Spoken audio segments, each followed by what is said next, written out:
I mean non-realty used in the trade or business.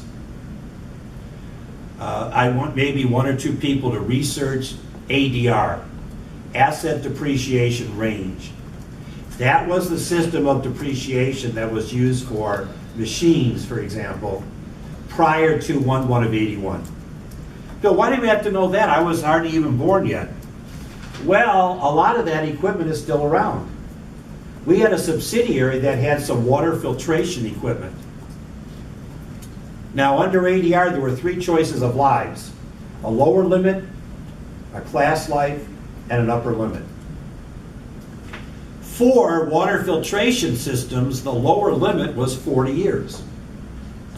Class life was 50, upper limit was 60. So you'll put a water filtration system into service in 1980. Minimum life 40 years. That means that ADR will be used into the year 2020. So we're not testing that. Someone could research a little of the historical background for ADR. Real property prior to 1/1 of 81 was covered under a system called facts and circumstances. Again, someone can research that. Basically, for a building like this, 40-year life. Use 40, IRS will not object.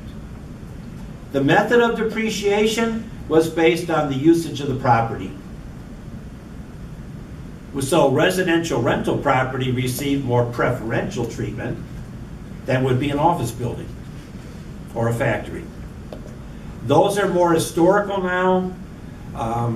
We have 1981 comes in. Who's the new president now? 1981?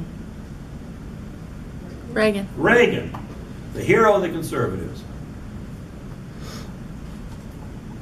And we have the 1981 Tax Act, Economic Recovery Tax Act, ERTA. That brings in acres. Now, I used to talk about acres for about 15 minutes and do some examples, because understanding acres makes you better understand what's in makers, like the mid-quarter convention. But again, I'm cutting that out. But someone might want to research. I put a topic in today, because I probably won't get online tomorrow. Similarities and differences between acres and makers. What does acres stand for? What do the letters stand for? Accelerated cost recovery system. Yeah, accelerated cost recovery system. And Tracy, the M is modified. So in the 1986 Tax Reform Act, we have modified accelerated cost recovery system. So I'm going to do, because this is the tested part, and this is what we found were probably for 95% of all assets. This is what we're going to look at. First of all, let me put something down that you may not be aware of. Let's write this down. Tax depreciation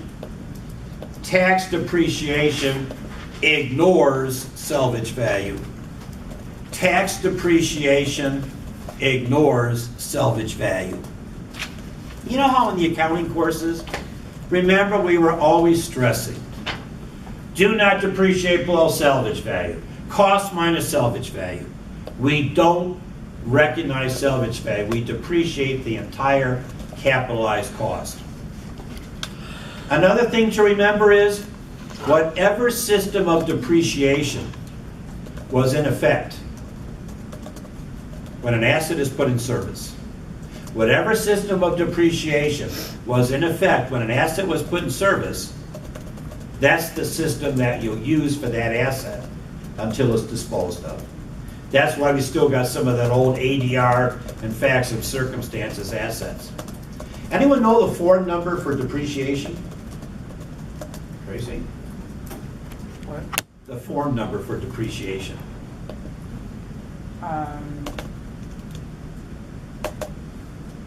Starts with a 4. 4562. Don is correct. The 4562. Now, we're now in Reagan's second term, the term when they claimed that he was actually suffering from dementia. Maybe that was a good thing, I don't know. And we have now, let's look at this thick handout. This is from the old text that CCH discontinued. It wasn't the school dropped it, they discontinued it. And this one is fine, but this was even better. Page 719. 719 of this thick handout. And we do have page numbers here. Notice personal property. The classes are 3-year, bottom of the page, 5-year, 7-year, next page, 10-year, 15-year twice, 20. 3, 5, 7, 10, 15, and 20. Under acres, there were only 3 classes. Now, notice some of these definitions. Stay on page 720. One problem on the exam that I added, in place of something that I thought was terrible, was I said the ADR class life of an asset is 18 years. So I want you to classify it under makers. Class life under ADR of 18 years. Let's look at the top of 720. Notice the definition of 10-year property. Generally, 10-year property is property with a class life of what? 16 years or more, and less than? 20. 20 years. So on that exam question, that not all of you will get, 18-year class life under ADR, 10-year maker's life. 10-year maker's life. In general, the classification of an asset under makers is the whatever the class life was under ADR. But there's an exception. Go back to page 719. Under ADR, cars, automobiles, had a class life of 3 years. 3 years. Look at the definition of 3-year property. 3-year property in general, 3-year property includes property with a class life of what? 4 years or less. So in theory, cars would have fallen into there because the class life for a car under ADR was 3 years. But as we know, cars are what class? 5 years. So the class life under ADR prevails unless there's a statutory exception. Automobiles is a statutory exception. Under makers, automobiles are 5-year property. Interesting, under acres, they were 3-year property, but whatever. So, Bill, it might be that assets have a longer life under makers. Well, not always. Computers were 5 years under acres. Computers are 5 years under makers. Makers actually is more beneficial in some cases. Go to page 721.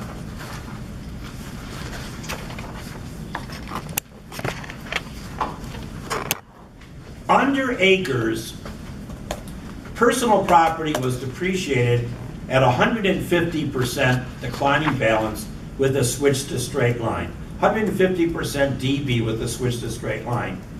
Look on page 721. 200% declining balance. Isn't that what we used to call DDB? Depreciation on 3, 5, 7, and 10-year property is determined by using the 200% declining balance method with a switch to straight line when it's advantageous. We never had that accelerated a depreciation method under acres, so makers could be more beneficial. Oh, Bill, I hated that declining balance stuff. Always, having to do all those peculiarities. You don't have to worry about it. It's built into tables. We're going to look at tables tonight and next week and in week 8. Tables, very easy. They build in the declining balance aspects. 150% declining balance for 15 and 20-year property with a switch to straight line when it becomes advantageous. There also is an alternate straight line if you wish to elect it. So we might have a longer life, but in some cases not. We might have more accelerated depreciation methods, or we could use an alternate straight line. Now, under acres, for a machine, let's say a 5-year asset under acres, it didn't matter in year 1 if you put the machine in service on January 1st or if you put the machine in service on December 31st. You got the same amount of depreciation. So if you got the same amount of depreciation, if you put it in service January 1st or December 31st, what would have been your incentive? When would you put it in service? And they couldn't answer in the other class either. I would put it all in service December 31st. What the heck? You get the same amount of depreciation than if you put it into service 11 months earlier. Well, that's why we had the mid-quarter convention today. Because people were loading up everything in the last quarter of the year. So we'll look at another page. We're going to do some work on the board in a few minutes here. Go to page 723. About 2/3 of the way down. Oh, I love this stuff. Mid-quarter convention. See where it says mid-quarter convention? Basically, I'll put it in English for you. If more than 40%, bottom of page 723, if more than 40% of all the personal property put in service that year, if more than 40% of all the personal property put in service that year is in the last quarter, for us that would be October, November, December, then the mid-quarter convention applies. And that means all property put in service that year will always be depreciated by the middle of the quarter in which that event occurred. So that means a lot of extra computation. Well, Bill, wait. What if more than 40% of the qualifying personal property was not put in service in the last quarter of the year? The default position, half-year convention. That's up at the top, half-year convention. Under the half-year convention, when is everything deemed to have occurred? Half-year convention. Yeah, June 30th, June 30th, July 1. Right in the middle. All right, Bill, we need to do some numbers and we want to look at tables. I know you do. All right, first of all, let's come over to Bill's diagram. My own diagram I created. Except I didn't put a name down here, so.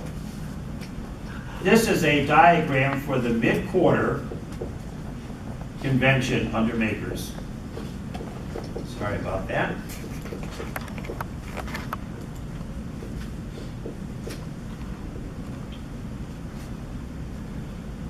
If the mid-quarter convention applies, and we're going to test it with this example, that means that everything that occurs during the quarter is deemed to occur in the middle of the quarter. Bill, what do you mean? Anything that occurs from January 1st through March 31st, January, February, March, first quarter, is deemed to be Valentine's Day, 2/14. Anything that occurs in April, May, June is deemed to have occurred May 15th, middle of the quarter. July, August, September, August 15th. October, November, December, November 15th. So if the mid-quarter convention applies, anything put in property in the first quarter will be depreciated from Valentine's Day through December 31st. That's 87.5% of a full year. It was put in service in the second quarter. You depreciate from May 15th through December 31st in year one, 62.5%. Put into service in the third quarter, you depreciate from August 15th through December 31st, 37.5%. And anything put in service in the fourth quarter, you get 6 weeks of depreciation, 12.5%. Now these green percentages don't matter to you because these are already built into the tables. So you won't have to use these. It's like that commercial for Ragu spaghetti sauce. Doesn't have oregano. It's in there. These are built into the table. These percentages you'll need. If you have a disposition, a sale, and the mid-quarter convention applies. Then you got to use these percentages. If something was disposed of in January, February, or March, for example, in year 2, as in my example, you only can depreciate 6 weeks. January 1st through February 14th, 12.5% of a full year. Anything disposed of April, May, June, you depreciate from January 1st through May 15th, 37.5% of a full year. July, August, September, you depreciate January 1st through August 15th, 62.5% of a full year. Any disposition in the last quarter, depreciate January 1st through 11/15, 87.5%. Bill, we need some numbers here. I agree. Assume all 5-year property and dispositions in year 2. We'll do another example next week with 7-year property. And then we'll have more time. Because we meet in week 8, that's actually good. We can go through even more examples. I put into service $10,000 of property on January 4th. $20,000 on April 15th, the magical date. $30,000 on July 22nd, my birthday. And $200,000 on December 30th. It's all 5-year property. I put property in service each one of those quarters. First test we have to do is the mid-quarter convention test. Was more than 40% of all that property put in service in the last quarter?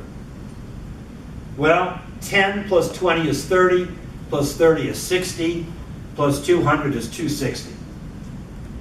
200 is more than 40% of 260. So mid-quarter convention applies.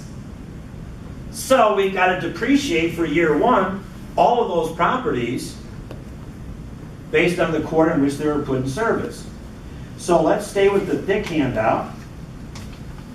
And let us go to page 730. 730. Go to page 730. Look at the description of Table 2. Table 2. Line 5. Table 2, line 5. Applicable convention. Mid-quarter. What follows after that on Table 2? What does it say? 5th line down in the heading. Applicable convention, Table 2, mid-quarter. What's in parentheses? Property placed in service in what? First quarter, yes. First quarter. So help me out here. This is Table 2, the first quarter property. Column is 5-year, year 1. What does it say the percentage is? Look at the table. 35%. Now on the final, please do the math. I'm skipping the math here. 35% times 10,000, of course that's 3,500. And we're done. Okay, I guess what? We're gonna have to flip the page.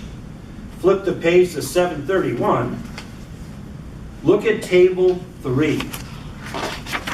5th line down in the heading. Table 3. 5th line down in the heading. Applicable convention mid-quarter. What's follows? Property placed in service second quarter. Yes. So go to the 5-year column, year 1, and your percentage is 25. This doesn't look that bad. No, it isn't. Okay, 25% times 20,000. The third quarter property, guess what? Go down to Table 4. Mid-quarter property placed in service in the third quarter.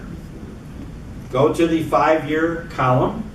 Year 1, 15 is good. 15% times 30,000. We'll take camera shots after class or any time for these. And then we have to flip the page again because we have to go to Table 5 on page 732. Applicable convention mid-quarter, property placed in service in the fourth quarter. 5-year property, 1 year, oh, it's a very small percentage, isn't it? 5%, because it's only 6 weeks worth of depreciation. So 5% times 200,000. And we're done with year 1. Now a whole year has passed. We're now a year older. So now we're in year 2. So go back to table 2 for the first quarter property. So go to table 2, 5-year column, second recovery year, percentage, 26. So 26% times 10,000, but that would be if there were a full year. It was disposed of on September 8th. Disposed of September 8th of year 2. Which quarter of the year would that be? September. 3rd, right, this is July, August, September. So notice you're deemed to have disposed of it not on September 8th, but on August 15th. So in that second and last year, you depreciate January 1st through August 15th. January 1st through August 15th, so take that times 62.5%.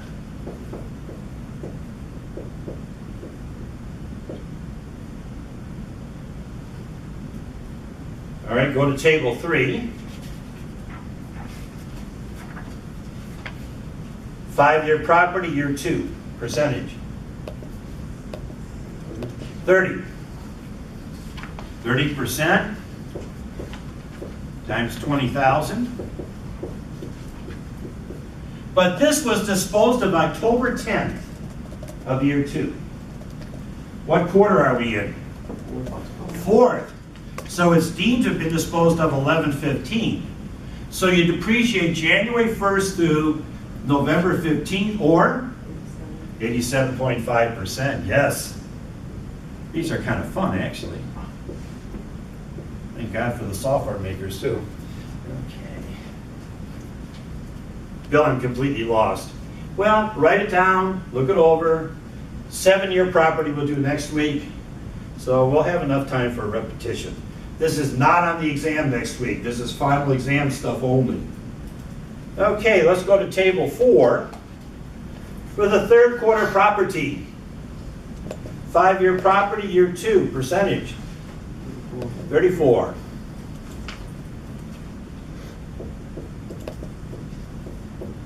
But this was disposed of on March 31st. First quarter, deemed to be Valentine's Day, so times 12.5%.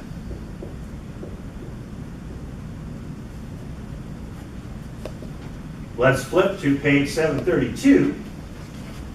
This is the fourth quarter property.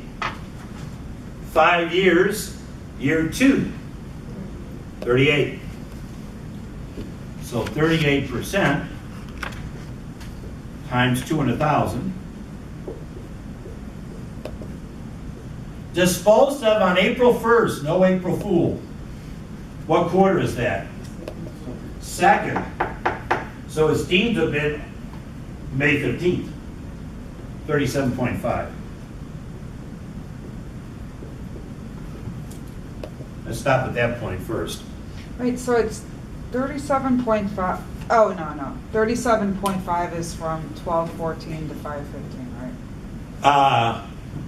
From 1/1, 37.5 would be from 1/1 to 5/15.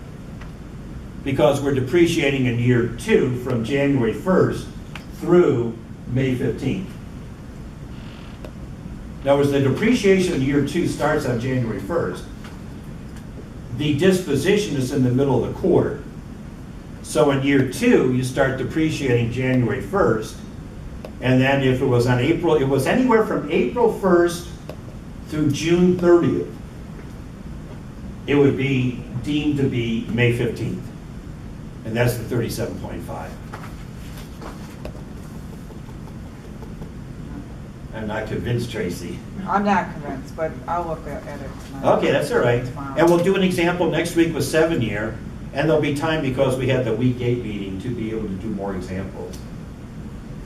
Other ideas just off the top of your head?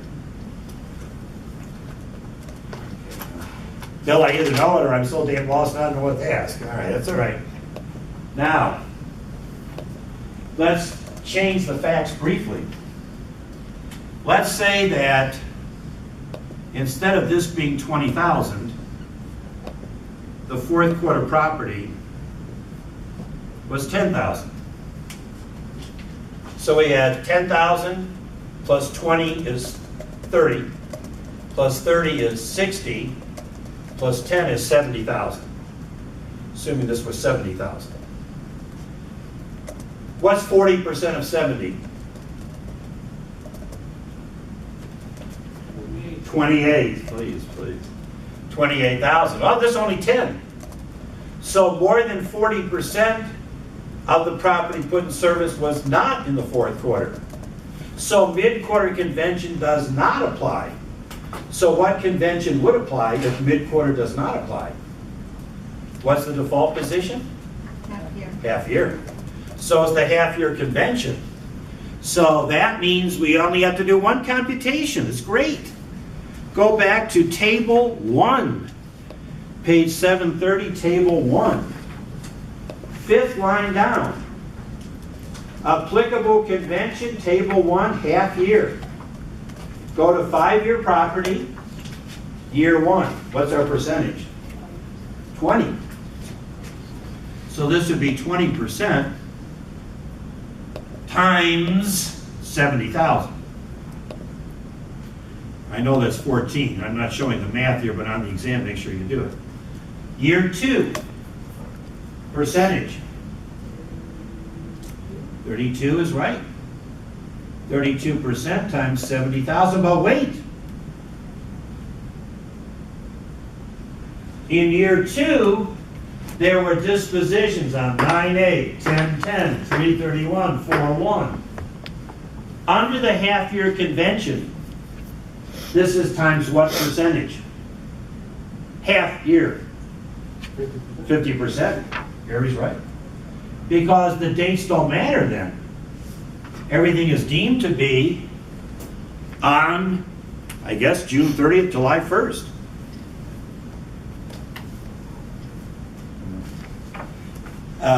A nice glass of Chablis while going over this. We'll do an example of 7-year next week.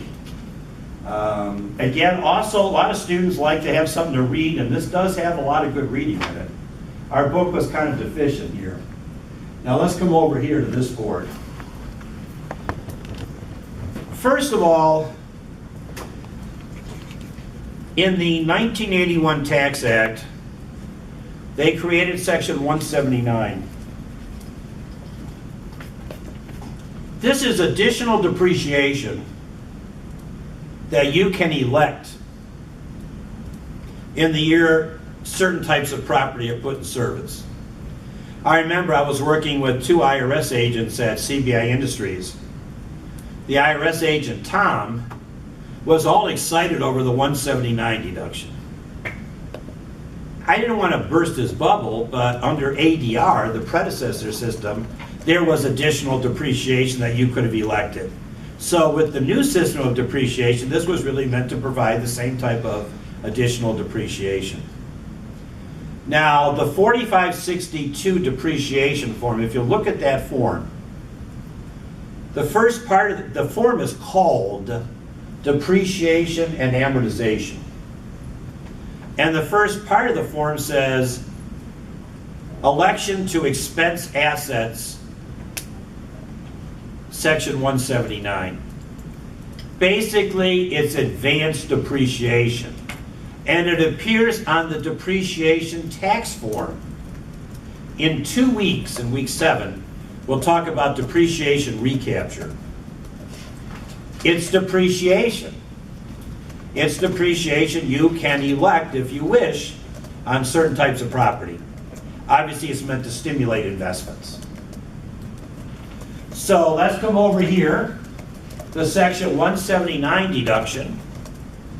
Elective additional depreciation in year one for personal property used in the trade or business. Notice in red at the bottom, there's no distinction between new or used property.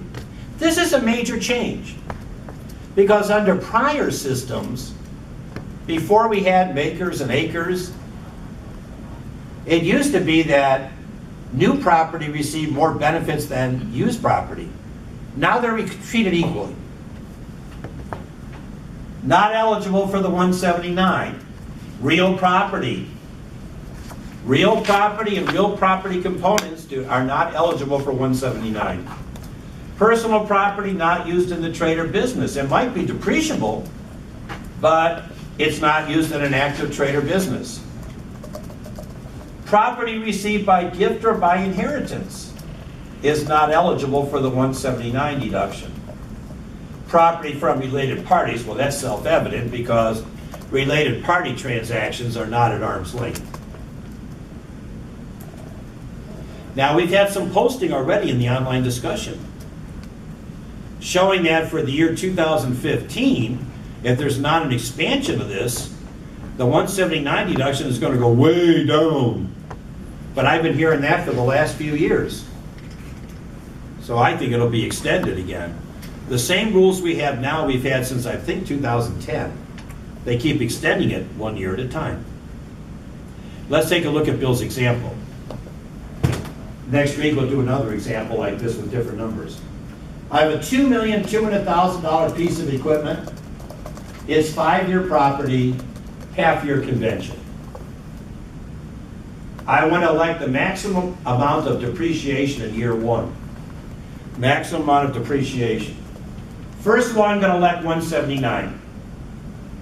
Now, this provision is meant to be limited to small business. And because of that, we have extra complexity. So we take the 2,000,002. See the amounts that are underlined in red? Those are by statute. They have been the same for the last 4 years. Right now, they will be lower for 2015, and you can check down as post. But I think they'll be extended for another year. Well, it says for every dollar of qualifying assets exceeding $2 million, you lose $1 of potential 179. I'm at $2,000,002, so I'm a little bit too much. So I'm going to lose $200,000 of the 179 deduction. The maximum 179 for 2014, $500,000. Back out the 200,000, so I can take 179 of 300,000. Now, if you look at Donna's post, she says the ceiling for the 179 deduction. Let's see if we can create that. At what level of qualifying acquisitions would we have phased out the entire 179 deduction? Remember, for every dollar over $2 million, you lose $1 of 179. So what would be the ceiling where you'd be entitled to no 179? Well, that's where it starts. 4. 2 million what? Was in your post. That's 2.5. That's right. 2.5 million. And that's in Donna's post. So let's say we had $2.5 million worth of property put in service. 2.5 minus 2 million is 500,000. 500,000 minus 500,000, 0. Now, this is just more work for us because it's meant to restrict this to small business, but a company like General Motors is not worried about the 179. So it means additional work for us and for the software developers too, because they get to incorporate this in all their software. So we're going to get a $300,000 179. I also want to elect bonus depreciation. And that's underlined in red That again was extended through the end of 2014. I don't think that's available in 2015, but I think they'll extend it again. So take the original cost, back out the 179, that's $1.9 million. I'm also electing bonus depreciation, 50%, wow! That's $950,000. Now I need to compute depreciable basis. The original cost minus the 179 minus bonus. That'll give me 950. This is my depreciable basis. Now I'm going to do my regular depreciation. Don't you love this stuff? This 950 is this 950. Now this is half-year convention, table 1, 5-year. That's this 20% right here. So take that times 20%. The regular depreciation for year 1 is $190,000. Plus the $300,179, plus the bonus of $950, total year 1 depreciation, $1,440,000. What is the purpose of this? What are they trying to do? Reduce tax revenues? What's the real purpose behind these provisions? Increase capital expenditures. That's right. They want to stimulate the acquisition of capital equipment. We used to do this with the investment credit. That was back in the 80s and 70s.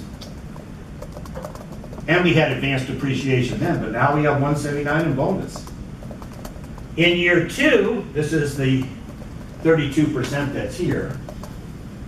32% times 950, this is this 950. Year 3, this is table 2, 5-year property, year 3, 19.2 times 950. Now, on the exam, we'll talk more about the exam in week 8, of course. That's why I'm disappointed about Greg's absences, but maybe you can do it on the Tuesday. Or maybe you can slip over it for part of the session Tuesday. Your class is in Addison, that's right, darn it. If you deal with the related party, as we might on an exam question for some of you, we said no 179. But you could get bonus depreciation. You could get bonus depreciation. So no 179, but maybe bonus. Now, one more area for us to look at. This is a very informal handout. I'll have a newer one for next week or week 8. What about, now there's a few areas of personal property we haven't discussed yet. I'm not doing them tonight. Some of you have looked at them already. They're also in this handout. By the way, this handout is up to date, but some of the numbers, like for 179 deduction, are outdated because that book was discontinued around 2007 or 8. But we'll talk about the listed property rules and the luxury auto rules. My suspicion is that everyone in this room, probably with the exception of myself, is driving a luxury auto. Well, don't laugh. If the car was worth more than $16,000, it's luxury per the luxury auto rules.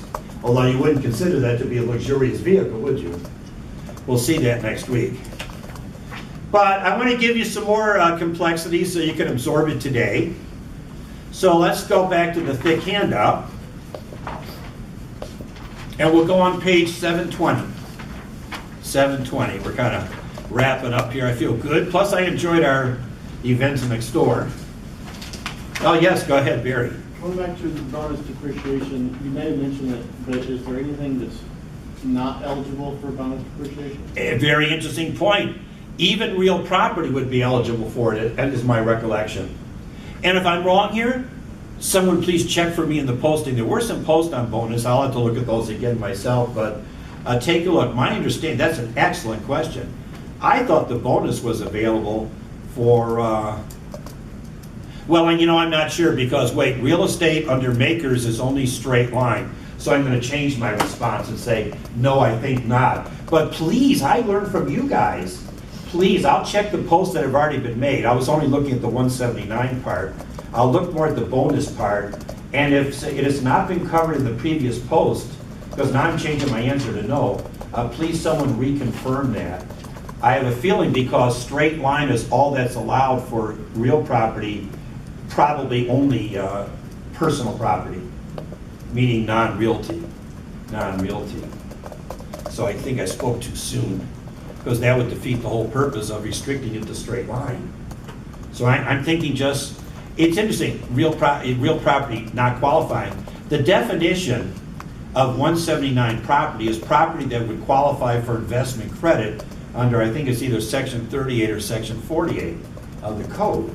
Well, it's interesting because investment credit hasn't been available since the mid-'80s, but the definition of property that qualifies for the 179 goes back to the old investment credit code section.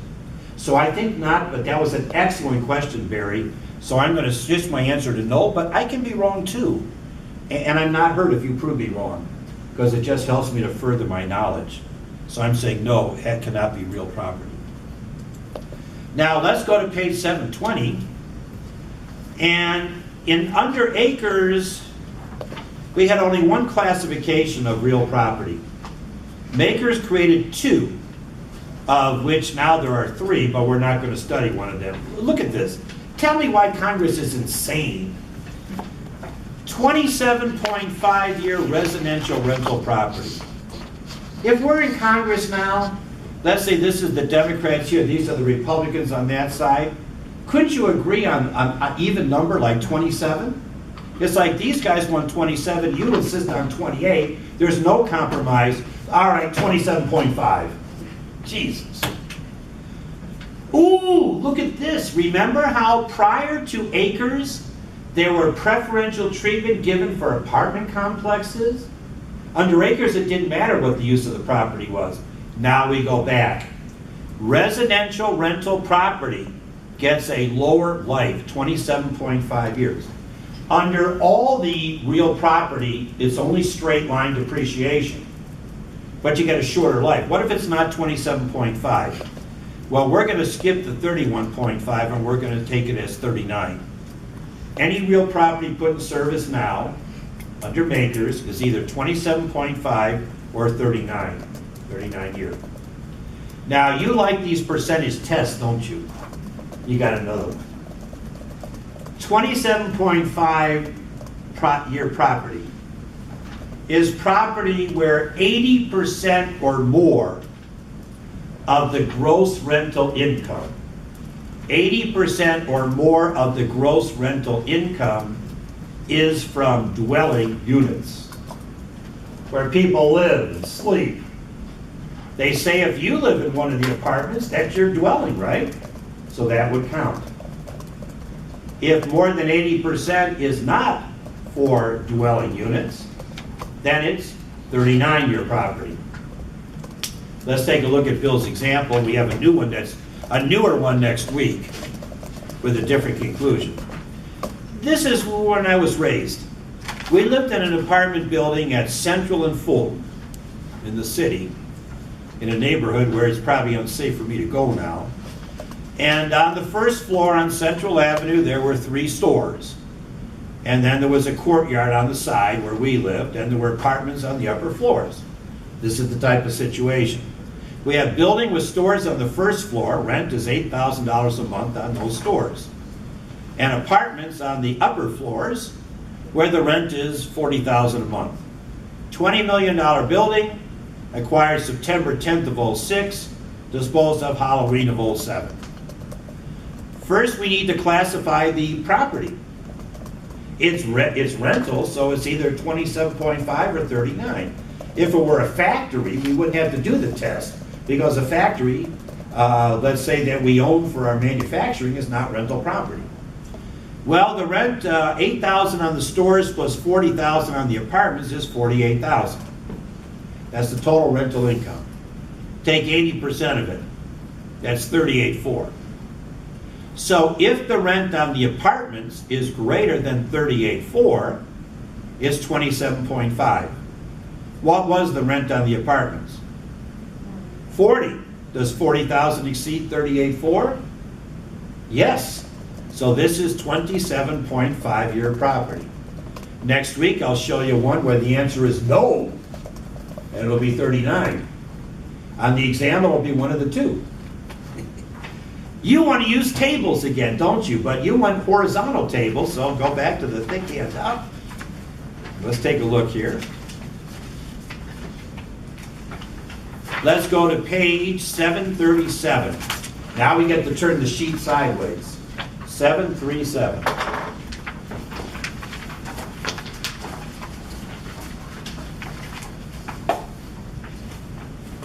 Table 7.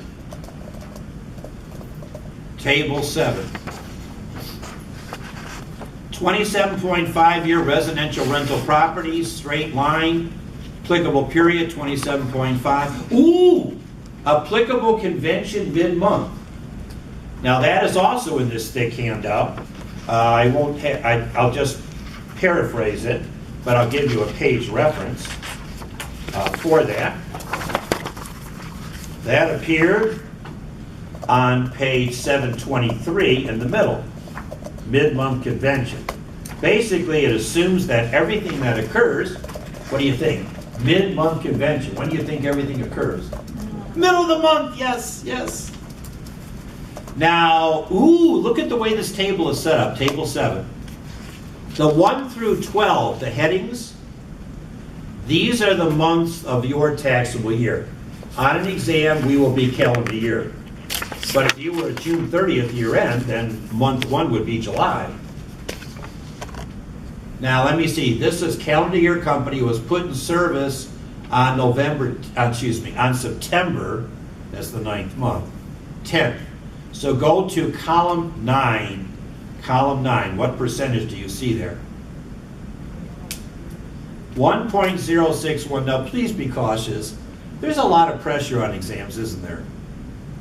Some students think that's 1.061%, which would be 106.1%. No, 1.061 means 0.0161. 0.0161 times 20 million. I didn't do the math, you can do that yourself. What's the year 2 under column 9? Look under 3.636. Notice how frequently 6.3636 is? I'll bet that's 1 divided by 27.5. So in year 2, take 0.03636. 0.03636 times 20 million, but wait. This was disposed of on October 31st. It's deemed to have been disposed of October 15th. Any disposition from October 1st through October 31st is deemed to be October 15th. Be careful on the exam. Is this written somewhere? Is this a rule? It's probably Like in here. in there? It's probably in You here. just have to know that. And we'll do another example next week that I just wrote recently. Wait. People say, oh, October 31st, October's the 10th month. It's going to be something 0.5 divided by 12.